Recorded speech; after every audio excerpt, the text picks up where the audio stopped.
The content on the YouTube channel is intended for educational purposes only. The tutorials and videos provided here are meant to technique and ethical hacking techniques and principled in a responsible and legal manner. The creator of the channel does not condone or support any illegal activities related to hacking. Viewers are encouraged to use the information and skills learned from the tutorials for ethical and legal purposes only. The creator of this channel is not responsible for any misuse of the information provided, and viewers are argued to use their knowledge responsibly and within the boundaries of law. জয় অসম মই দেৰ আৰু মোৰ ফালৰ পৰা নমস্কাৰ সকলোকে।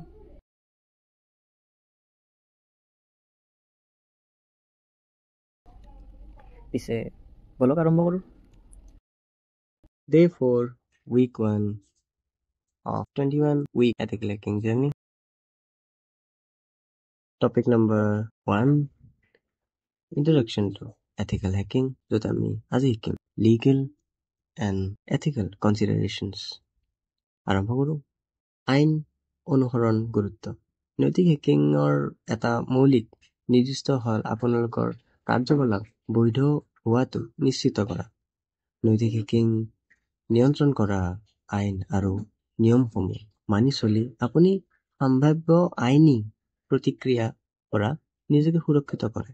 কিন্তু মনত ৰাখিব, সঠিক অনুমোদন অবিহনে হেকিং গুৰুত্বপূৰ্ণ হ'ব পাৰে। গতিকে অনুপ্ৰৱেশ পৰীক্ষা মানে পেনিট্ৰেশ্যন টেষ্টিং বা দুৰ্বলতা মূল্যাংকন মানে ভালনাৰেবিলিটি এছেছমেণ্ট কৰাৰ আগতে সদায় অনুমতি লওক। তাৰপিছত নৈতিক নিৰ্দেশনা মানে এথিকেল গাইডলাইনছ।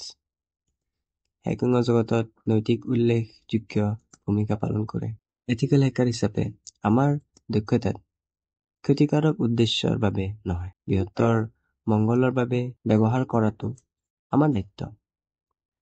ব্যক্তিগত তথ্যৰ সুৰক্ষাক সদায় অগ্ৰাধিকাৰ দিয়ক। ব্যৱহাৰকাৰীক গোপনীয়তাৰ সন্মান কৰক আৰু কেতিয়াও ব্যক্তি বা সংস্থাৰ ক্ষতি কৰিব পৰা কাৰ্যকলাপত লিপ্ত নহ'ব। নৈতিক মানদণ্ড বজাই ৰখাটোৱে কেৱল বিশ্বাস গঢ়ি তোলাই নহয়, ই এক সুৰক্ষিত ডিজিটেল পৰিৱেশত অৰিহণা যোগায়। তাৰপিছত আহোঁ আইনী পৰামৰ্শ বিচাৰ মানে চিকিং লিগেল এডভাইচ। যদি আপুনি কোনো বিশেষ হেকিং কাৰ্যকলাপৰ বৈধতা বা কোনো নিৰ্দিষ্ট কৌশলৰ নৈতিক প্ৰভাৱৰ বিষয়ে নিশ্চিত নহয়, তেন্তে আইনী পৰামৰ্শ লোৱাটো সদায় ভাল। আইনী প্ৰফেচনেলৰ সৈতে পৰামৰ্শই আপোনালোকক নৈতিক হেকিং আশে-পাশে থকা আইনী কথাবোৰ বিষয়ে মূল্যায়ন অন্তৰ্দৃষ্টি প্ৰদান কৰিব পাৰে আৰু আপোনাক উদ্ভৱ হ'ব পৰা জটিল আইনী সমস্যাসমূহ নেভিগেট কৰাত সহায় কৰিব পাৰে। কনক্লুজনত আহোঁ। সামৰণি ক'ব পাৰি যে আইনী আৰু নৈতিক বিবেচনাসমূহ এথিকেল হেকিং অপৰিহাৰ্য স্তম্ভ।